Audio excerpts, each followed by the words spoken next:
최근에 제가 개인적으로 이 서비스를 이용할 일이 있어서 직접 이용을 해봤습니다. 이 서비스 이용해보고 느낀 점이라든가 실제 어떤 식으로 서비스가 제공이 되는지 한번 보도록 하겠습니다. 생애주기 원스톱 서비스라는 게 있습니다. 다양한 공공 서비스를 한 번에 신청하실 수가 있다라는 겁니다. 하나씩 신청하면 일일이 이제 해당 기관에 들어가서 하나씩 신청을 하셔야 되는데, 이 서비스를 이용하시면은요, 한 번에 신청을 해서 받아보실 수가 있다라는 겁니다. 이 생애주기 원스톱 서비스라는 거는요, 임신, 출산, 사망 등 생애 주기별로 받을 수 있는 다양한 정보 지원 서비스를 한 번에 안내하고 한꺼번에 신청할 수 있는 그런 서비스다라는 겁니다. 이 중에 하나를 제가 직접 서비스를 이용을 해봤으니까요. 그 내용도 말씀드리겠습니다. 자, 첫 번째는 임산부입니다. 임산부.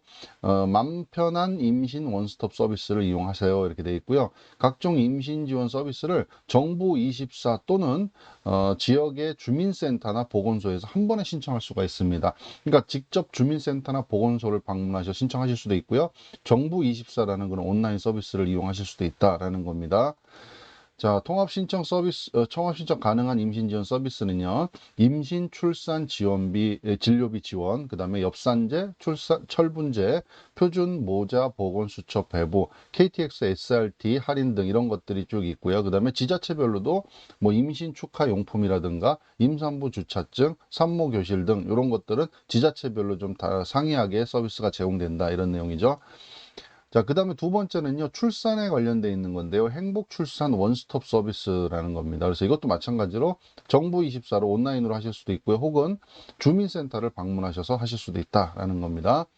그래서 이 가능한 이제 서비스는 어떤 거냐? 첫 만남 이용권, 영아수당, 아동수당, 출산가구 전기요금 할인, 다자녀 공공요금 할인, 다자녀 KTX, SRT 할인 등 이런 것들이 쭉 있습니다. 그리고 지자체별로도 또 출산지원금, 산후조리비, 그 다음에 출산용품들 이런 것들이 지자체별로 또 추가적으로 서비스가 있으니까 한 번에 확인하실 수가 있다라는 겁니다. 자, 그 다음에 출생 신고도요, 한 번에 합니다. 대법원 전자가족관계 등록 시스템, 요거를 온라인으로 편리하게 출생 신고를 하실 수도 있다라는 겁니다. 그래서 임신과 출생에 관련되어 있는 내용을 한 번에 신청하실 수 있고 서비스로 확인하실 수 있다라는 겁니다. 자, 그리고 요건 제가 이제 직접 이용해 본 그런 서비스입니다. 상속인은 안심상속 원스톱 서비스를 이용하세요라고 되어 있습니다. 제가 최근에 이제 상을 치르면서 이 서비스를 직접 이제 이용을 해봤습니다. 그래서 사망자가 남긴 여러 재산과 채무를 정부24 또는 주민센터에서 조회하실 수가 있습니다. 저는 이제 처음에 사망 신고를 하면서 주민센터에서 이 서비스를 신고하면서 바로 신청을 했고요.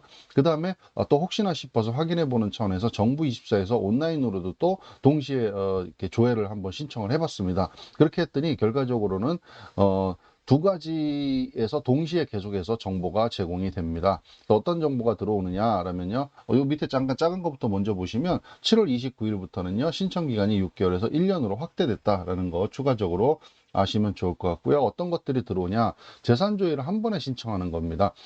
이게 직접 안 해보신 분들은 이제 잘 모르시는데, 이게 한 번에 신청하고 모든 정보가 한꺼번에 저한테 뭐 정리돼서 오는 건 아니더라고요. 보니까 한 번에 신청을 합니다. 근데 이제 뭐 건축물이라든가 토지, 세금, 금융, 자동차, 공제회, 연금 이런 여러 가지, 이거 외에도 더 많습니다. 여러 가지들이 각 기관별로 저한테 개별적으로 연락이 오더라고요. 그래서 뭐 이메일이나 혹은 우편물이나 혹은 문자 이런 식으로 내가 받고 싶은 형태의 수단을 선택을 하시면 하나하나씩 날라옵니다. 그래서 뭐 예를 들어서 사망하신 분이 뭐 토지가 있었다 그러면 이제 토지에 대한 그런 기록들, 뭐 재산이 그 토지가 어디에 위치하고 있고 어떻게 돼 있고라는 그런 것들이 문자로 이제 통보가 오고요. 그 다음에 자세한 내용을 알고 싶으면 그 해당 기관에 들어가셔서 상세한 내용을 좀 보셔야 됩니다. 그리고 뭐 금융 같은 경우도요. 뭐 예를 들어서 뭐 보험이라든가 그다음에 뭐 증권 이런 것들도 이제 개괄적으로 볼 수 있는 거는 이렇게 날라옵니다. 그러면은 해당 그 증권사라든가 보험사, 은행, 금융권에 직접 이제 들어가시거나 방문하셔서 자세한 내용을 좀 보셔야 된다라는 겁니다. 그리고 증권 같은 경우는 뭐 어떤 증권사는 이렇게 이제 상속인이다라고 하니까 이제 잔액을 잔고를 확인해 주는 데도 있고요.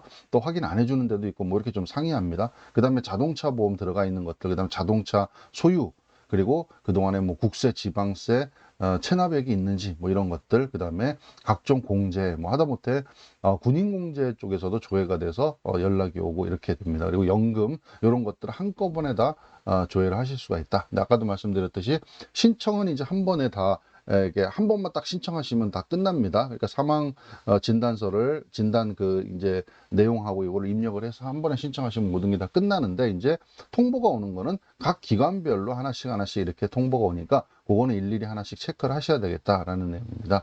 자, 그래서 오늘은 이제 임신, 그 다음에 출산, 그 다음에 사망, 상속 이거에 대해서 이제 한 번에 신청으로 공공 서비스를 편리하게 이용할 수 있는 생애주기 원스톱 서비스를 좀 말씀을 드렸는데요.